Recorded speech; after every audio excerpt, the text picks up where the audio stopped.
Have you ever met an influencer that is living his life purpose after absolutely living the opposite, being as down and out as it gets, and then literally launching his life from that place into being who he wanted to be? That's who we're interviewing today. This episode is brought to you by the Podcast Services Division at Life's Tough Media. Having your own podcast and using your voice to deliver your message allows you to creatively reach all types of audiences, from clients to prospects to your most loyal membership base. Life's Tough Media makes having a podcast easier than ever before by offering robust, turnkey podcast solutions with superior remote recording capabilities and with studio affiliates located around the world. Contact us today for a no-obligation consultation at info@lifestough.com or visit us at lifestough.com to learn more.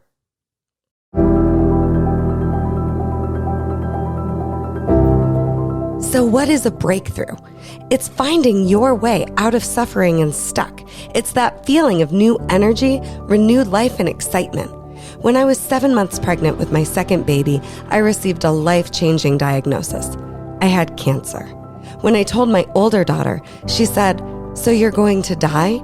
And the only thing that saved my life during that time was knowing how to emotionally break through.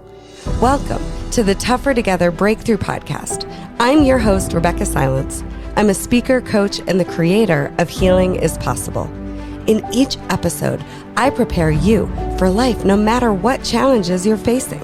I'm going to invite you into the stories of real people who are living life in breakthrough and making the world a better place. If they can do it, so can you. Breakthrough is your right. Get ready to break through. Get ready for the rest of your life. Ken Streeter went from traditional success and deep, dark depression into writing books and being an author that is telling stories of possibility because he's living his. Ken, welcome to the Breakthrough Podcast with me, Rebeccah Silence. Hi, Rebeccah. It's great to be here. I'm honored to be here and excited about wherever this is going. Yeah, tell us, Ken. Let's just dive right in. What's breakthrough? So breakthrough, I've got a couple of different ideas about what that is, but it's getting to a different plane of awareness, plane as in the planes of the fields and then growing to the next field and then going up and up and up, not as an airplane, but it's getting to a new plane of awareness. And it usually requires peeling layers back until you get to a core of what was keeping you from climbing those planes. So that's one definition. Breakthrough for me, because I'm a father of 3 teenagers, is also just learning to unconditionally listen to them and to recognize that because they're different, and I think this applies to everybody, to recognize that because they're different means that they're special, and slow down with your own prejudices, slow down with the noise in your head, and just unconditionally listen. How do you do that? Sounds amazing. How do you do that? I mean, what you're saying is so profound, and yet I want our listeners to get a feel for what's possible beyond that concept. So with the unconditional listening, it really is quieting the noise in your head. We all have this tendency when people are talking to us, and especially teenagers who maybe in the past completely drove you crazy with their ideas and might still, but it's really slowing down and making the noise in your head be almost silent, if not completely silent, almost silent. And the other important thing to unconditional listening is to even if those noises don't dissipate or don't quiet themselves, is to just keep your mouth shut. It's so hard for anyone to express themselves if your mouth is moving. And so I learned with my teenagers through a lot of pain and trial and error that A, I can quiet the noise in my head. B, I need to quiet the noise in my head. And C, if I can't always do that, just be quiet. And will you say more about using the pain to break through? Because I believe that is a lot of your story of transformation and breakthrough from life before to life now. Yeah, so I've had a couple of just remarkably abjectly painful episodes in my life. The first was I was a river guide for a number of years, and then I managed rafting companies in different parts of the world. And I hurt my back from years of ignoring the back pain until it got to the point where I ruptured discs. And I spent for 8 straight months, 20 or more hours a day on my back looking at the ceiling because I could not get up to walk, walking to the bathroom, walking outside to get the mail, walking half a block was torturous. And so I was hoping to not have to have back surgery, but I ended up having back surgery, but only after being on my back, looking at ceilings, feeling like a train or a big truck was driving back and forth over my legs, or I was being hammered or electric prodded. And I was abjectly despondent, deep depression. I was 30 something, early 30s, late 20s, early 30s. And I thought, this is my life. This is the scope of my life to not be able to do anything. And it really, what it boiled down to was I didn't care if I ever rafted again. I didn't care if I ever had meaningful employment. I just wanted to be able to walk and be pain free. And it took 8 months of despondence to finally work my way out of that. And a big part of my recovery was I met my future wife. And man, I was, so why in the world she elected to engage with me is beyond my realm of understanding. I was 6'2", 150 pounds from not eating.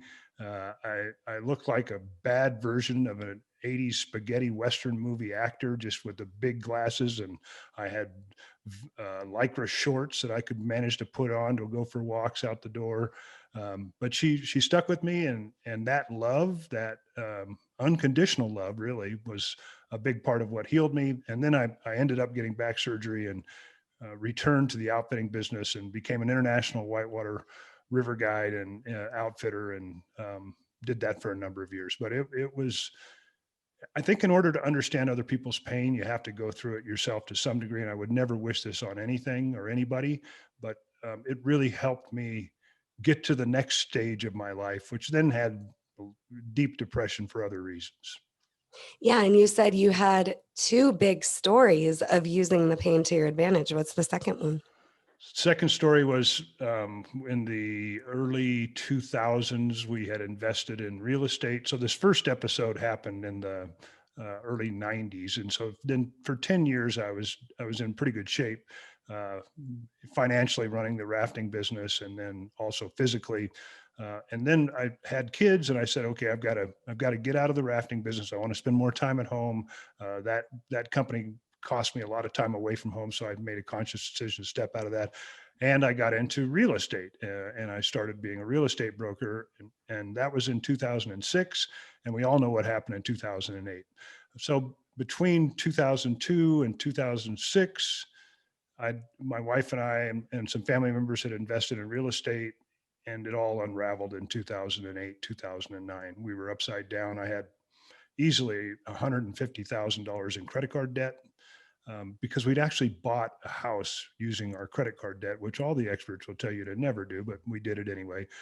And I would wake up every morning at 2, 3 o'clock in the morning, not just here and there, but every morning. Every morning I would wake up panicked with three little kids, mortgages that we couldn't pay, credit card debt that was skyrocketing. And I couldn't go back to sleep. I would lay there tossing and turning, and I'd convince myself that we were going to lose it all, that we were going to lose all the investments we had. We were going to lose our home. We were just going to lose it all. And I was the jackass. I don't know if I'm allowed to say that, idiot that had caused all that to happen. And it was soul crushing for me to feel that responsibility and to just not be able to function effectively because I felt like an oxymoron at that point. I wasn't me. And a big part of that was because of the financial peril that I put us in. I want to ask you a hard question, if I may. Was real estate ever you? It is, it's a very fair question. And the short answer is not for a long time. So I started my own real estate brokerage in 2010, 2011, thinking that that could help get us out of debt. And my wife was adamantly opposed to that because we were, I mean, where's the money going to come for that? Just keep working for somebody else, just keep selling houses. I got into commercial real estate, which began a gradual metamorphosis in my real estate career. And so we started our own brokerage. And about that time, right as I was starting the brokerage, I had an epiphany. I had three choices. I could either continue to work in the industry and hate it, I could get out of the industry altogether, or I could create my own reality. I could change the way that I related to real estate by changing the way that I did business. And I hearkened back to the period of my life where I was most rewarded, and that was as an international adventure travel outfitter in an industry that is run by people who love what they do. There's a brotherhood and sisterhood in that industry that is beyond compare, in my opinion. Everybody believes that the pie is big enough for all of us to have a good piece, as opposed to the pie is not big enough for any of us to have enough. So let's grab our own pie. And so I applied that thinking, that way of running businesses, to commercial real estate, and created a brokerage with a partner of mine that embraced things like community before commodity, and that the fact that family is our first fortune. And so I basically chose door number three, which was I can create a different reality with my business. And we've gone on to be very successful, so successful that I'm now considered to be the inconsequential figurehead. And all I do is a periodic deal with customers that I love. And so the question, was real estate ever right for me? The answer initially was no. And if I had not had the gumption, I guess, to make it something different, it would never have been for me. But now we have a brokerage that was just sold, and it's run by people who are operating with their passion as ahead of their profits. And we're making a difference in the world in the world of real estate, which is almost unheard of, where you're running a business by heart as opposed to head. Oh, and this is just the beginning of your story. One of the things that I think is really unique about your story, Ken, it seems to me that because of your time and experience living as a whitewater rafting guide and then taking that to a whole new level, you've known how you want your life to feel, it seems. And no matter if you were on your back because your back literally was out, or if you were up in the middle of the night panicking about finances and debt, you still have the carrot of knowing how you want your life to feel. Is that accurate? Yeah, absolutely. And I think that that is something that we all have in us, and it just gets buried. And it got buried for me with the physical limitations. It got buried for me with the financial catastrophe, and it just gets buried. And so I'm laying in bed at 2 in the morning for months on end. I was getting 3, 4 hours of sleep at night and just going on exhaust fumes during the day. And I'm laying in bed at night, and I'm trying to think of things that inspired me, and also trying to compare my situation with folks who have it so much more difficult than I did. At least I had a roof over my head and we could afford macaroni and cheese. And a friend of mine said, I was in consulate. I talked to him about this, and he asked me the simple question: what's the worst that could happen? What's the worst that could happen? And I thought about that for weeks. What's the worst that could happen? And what I concluded was that we would have to just start all over. And then I realized, through that liberation, that awareness, that if I have to start all over, then let's go to what really matters to me and create a world.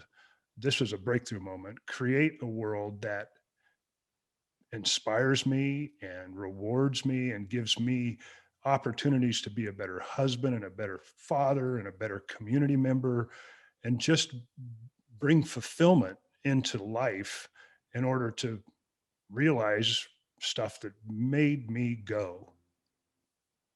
And what would you say to any of our listeners that are thinking, Ken, sounds great. You knew what you wanted, you knew how you want life to feel. I don't have that. I've never felt how I want to feel. I've never seen anything that I actually want. I don't know what I want. I don't know what I want to feel.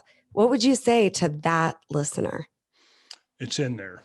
It's in there, and you just have to be patient, and you have to give yourself opportunities to find it.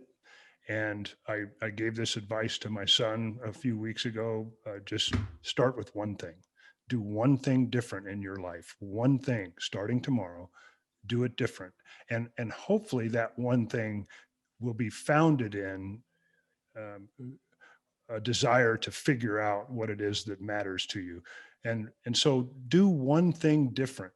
Turn off the TV, read a book, go for a walk, talk with somebody that you really, really, really regard and feel can share with you ideas about how to construct a life that matters by discovering what matters. And I'll tell you, for me, transformation happens at the intersection of adventure and serenity. And so I knew that. And I think each one of us knows what really floats our boat. We may not know what we need to do in terms of the big picture, in terms of how to create our life, but we all know what floats our boat, whether that's watching the sunset, or whether that's cooking a great meal, or whether that's knitting a cool sweater or tending to your garden. We all know what floats our boat, even if it doesn't have anything to do with our occupation. So make sure that when you change one thing, that it is bringing more of that vibe into your life, that thing that brings you pleasure. And for me, in that moment, in those months, it was, we live in a rural spot. We live in a little town in Central Oregon, and I love walking down my road, my country road. There's 3 cars an hour that pass. It's really cool, and there's beautiful mountains off in the distance. And I love to go for walks in the morning, and I'd stopped doing that. I'd stopped walking, and I just did that. I just got up every morning before my kids got up, and I went for a walk. I went for a walk a mile up the road. Sometimes I had on headphones. Sometimes I just listened to the sounds of the neighborhood, really not a neighborhood, just a rural scene. And that was the shift, because I liked doing it. It gave me time to consider what really was important to me, and the values begin to well up and pour out. And from those values, from the value that I realized mattered to me, I started to create a more meaningful life. Yeah. And even back to what you said in the beginning of our show today, quieting the noise, leaning into the pain is also access for you to be able to listen for the answers. Listen to yourself. That's the key. And obviously there's times in those periods where listening to others who have your best interest at heart, and that's a big difference. Where if you listen to others who don't have your best interest at heart, then the path is going to continue to wind away from what matters to you. And so if you take the time to listen to yourself, and if you take the time to listen to those who have your heart in their hands, then that gives you access to understanding what matters to you, and you can build your life around that. But again, the key, I think, for me and for others, I believe, is to include in your day, definitely in your week, but try to make it in your day, moments where you're doing something that you like to do. Yeah, I love that. And I think when you and I first met, you were succeeding in real estate again, but then at that time you were also beginning the process of writing your first book. So tell us, where you are now, and you've got your good change hat on. What's the good change? Where are we now, Ken? Yeah. So when we first met a few years back, several years back, the real estate business had stabilized. We were now getting into, I think, 2014 or so, and it had stabilized. And then, uh, thankfully, by the grace of God, we begin to do fairly well, and we've built on that. And again, the foundation though was blending business with purpose and understanding my values. Otherwise, I would have just hated it and probably not as been as successful as I was. So in this process, I'm realizing that there's still more for me to do. I mean, when I was a river guide and outfitter, what I enjoyed more than anything else was creating communities that people thrived in. And those days, it was on a sea kayaking trip or on a hiking trip or on a rafting trip for days where you would be in a community that was all revolving around this activity, this adventure. And I began to realize the importance of that to me, and of community building and creating healthy places for people to live. And then I thought about people that had been doing that their whole lives in ways that are unimaginably powerful and fantastic. And I thought, oh, I want to tell stories about these people. And then there was one person in particular. Her name was Kelly Califatis. She was a friend of mine, a pioneering international adventure female river guide. Totally broke the glass ceiling. And for about 20 years, she led the way in terms of exploring difficult rivers. She was on the world championship, all women's world championship team. She was doing first descents where nobody else had ever run rivers before. And she was training, she worked in Africa for some time. She was training locals to become river guides so they could become breadwinners in their community. All kinds of really cool things. And then she suffered an injury that left her paralyzed from the waist down. And to this day, she's unable to spend time as a river guide again, and in pain. But I'm thinking about all these people who had manifest these brilliant communities. Kelly came to mind, the front of mind, and I said, I need to tell her story. And I want to tell her story in a way that maybe there's some monetization that comes from it, and whatever money that is made from telling her story, I can help pay her rehab with those funds, because insurance was not covering her recovery at this point. The book never made it commercially, but my goal and some of the efforts that we've received, some of the, I guess, benefits that we've received from that book, I have been able to help a little bit here and there with the rehab fund. But what it did was it helped me recognize that the importance of pouring your heart and soul into community. I wrote stories about one about a woman from San Francisco had created the homeless prenatal program, just a nursing student who saw pregnant women on the streets, homeless, and she said, I can change this. And today she's helped thousands and thousands and thousands of families off the street.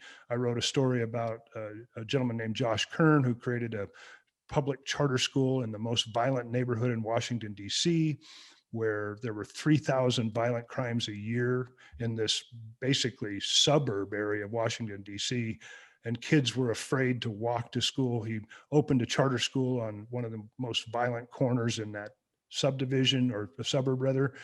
And every single senior has gone on and graduated from that school, Thurgood Marshall Academy. Every single senior has graduated and gone on to college. So I wrote The Gift of Courage. That's the name of that book, about these people. And it was super inspiring to see what they had done breakthrough wise in their lives in order to benefit community. And you were literally, if I remember correctly, waking up at 5 a.m., writing every morning before the family got up while you were working really hard on your real estate. And how did that time that you put in get you to where you are now? And where are you now?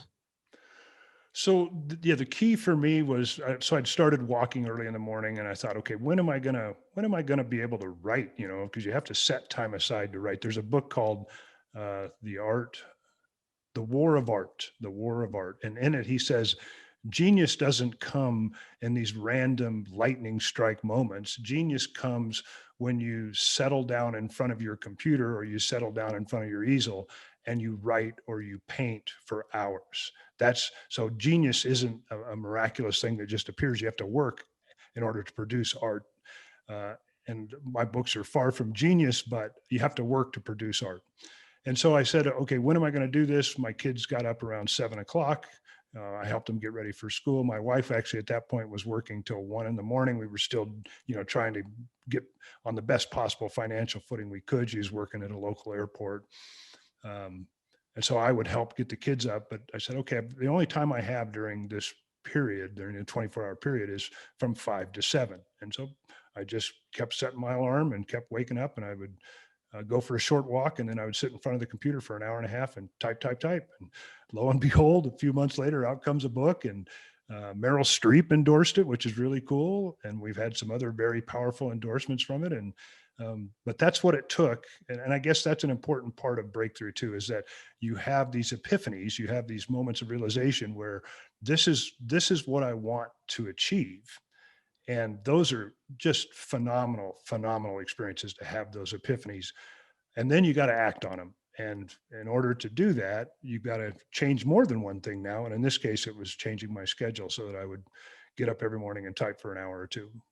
Yeah, and I think what you're talking about is clarity. The clarity comes, and then the next step is action. So tell us about the good change movement that you've created, your new book, and the action you're in today, and the breakthrough you're in today. Yeah. So my next book after The Gift of Courage is called Be the Good. Subtitle is Becoming a Force for a Better World. And that's a book that has 20 separate chapters with some really cool stories about some really cool people from around the world. And each chapter has a lesson in it. The chapter 1 is Be Less Certain, and that tells the story of a rather traumatic event in my family's life, my family's life. We were in Hawaii during the nuclear missile alert attack, which everybody that was there knew doggone good and well was real. There was no consideration if that was a false alarm. We all felt it. When you're at a gymnastics meet and the guy that's the MC for the meet in charge of the whole thing tells you to get back into the small room in the very back corner of the school that you're at, because that's where they've been taught to go for their nuclear bomb drills. And he says, folks, we have 15 minutes to impact. All we can do is pray. It's pretty real. And so chapter 1 is the mission, or the message is be less certain. And it's be less certain about the idiotic postures that we take every day, whether it's being angry at a driver or being frustrated because our coffee isn't hot enough. And to be certain that only two things matter, and that is that time is precious and love is everything. And so each chapter has a message in it from some experience or some wise people from around the world that are doing really cool things to be the good. And that book has been just very well received by viewers or readers rather, and by people who have written reviews. But I realized that I could do even more with the community of be-gooders, and I could do even more to change the narrative that we're all inundated with every day, which is we live in a horrible, horrible, discordant place with people who are out to get us, and violence and mayhem and financial and environmental devastation around every corner. And so I thought, how can I change the narrative? How can I make an accurate representation of us for us to believe in a semi-powerful way? And so I came up with the Good Change podcast that has had guests like you, Rebeccah, sharing pearls of wisdom about things that others can do, but also stories about what they've done in order to lift the world one person or one community at a time. I love it, Ken. Final thoughts on breakthrough. What else do you want people to know? It hurts, it hurts, but don't be afraid of the pain. Part of the challenge that we have is that we're so inundated with bad news that fear, and I call it economic fear from those that power to profit from, fear from those that use their power to profit from our anxiety and our fear. It's prevalent in our world, and it makes it harder when that is part of your regular life to rally the courage to peel the layers back that we talked about before.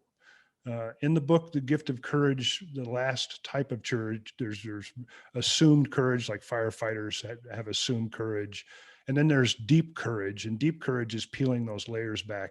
And so if you can quiet the distraction, the negativity that's around you, that the media and insurance companies and pharmaceuticals are all trying to peddle, that gives you some extra juice to be able to face the discomfort that you might face when you're peeling back the layers to have a breakthrough, because it isn't easy. It takes a while to get through that period, but my gosh, on the other side of that, it's remarkably rewarding. Do I have time to tell one more quick story? Oh, you do? Uh, a friend of mine's a friend of mine has a teenage boy that asked me the other day, "What's your definition of success?" And I thought about it, and I thought, that's an interesting question. It's changed over time, but success to me today, I guess, is when you've created a life where, on a semi-regular basis, hopefully daily, you have these moments that are so pure and so blissful that you don't even realize what time is. You're so lost in that period, that moment, and whether that's 30 seconds or 3 hours, you're so lost in that you have no real sense of time.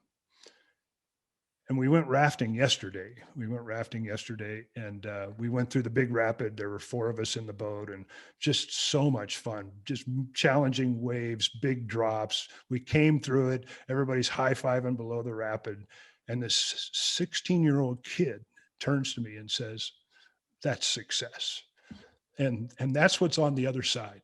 That's what's on the other side. When you have the breakthrough, when you peel the layers back and you realize that you can create this enriching, fulfilling, purpose-filled life, that's the kind of stuff that's on that side. Ken, that's so beautiful. Give us homework. What homework would you give to our listeners? We talked about it earlier. Take time starting tomorrow. There's no reason to wait. Starting tomorrow, take time to do something that day that inspires you, that feels good when you do that. And if that means watching a half hour less of television, or if that means getting up a half hour earlier, if that means just doing something different than what you're doing now, take time to inspire yourself. Rebeccah, you say it brilliantly. Take time to be the source of your own encouragement. And the way that you do that, most simply, is an activity that you like. Awesome, Ken. You are such a gift to my life, to the world. Thank you for being here with us on the Tougher Together Breakthrough podcast. We are tougher than the pain, and we are tougher together. And what's on the other side of the pain is your life. Thanks for tuning in, and we will see you again soon. Thank you, Rebeccah. Please note that the content of this podcast is not meant to be therapeutic or to replace any personal growth work that you are already doing with a coach, therapist, or mentor. Take the content, have it inspire you, and then keep working with your support system. Breakthrough is your right. Breakthrough reminds us that we're tougher together and that we're connected to possibility even in the most challenging and possibly darkest times. I'm Rebeccah Silence, creator of Healing is Possible and proud host of the Tougher Together Breakthrough podcast, where we come together and we tell stories of real breakthrough that exist for you as well. Get ready to break through. Get ready to live more free, and get ready to experience more breakthrough, because that's your right. Join us on the Life's Tough Media website and stay tuned for more. If you want to get in touch with me, visit RebeccahSilence.com. Your time is now. Your breakthrough begins now.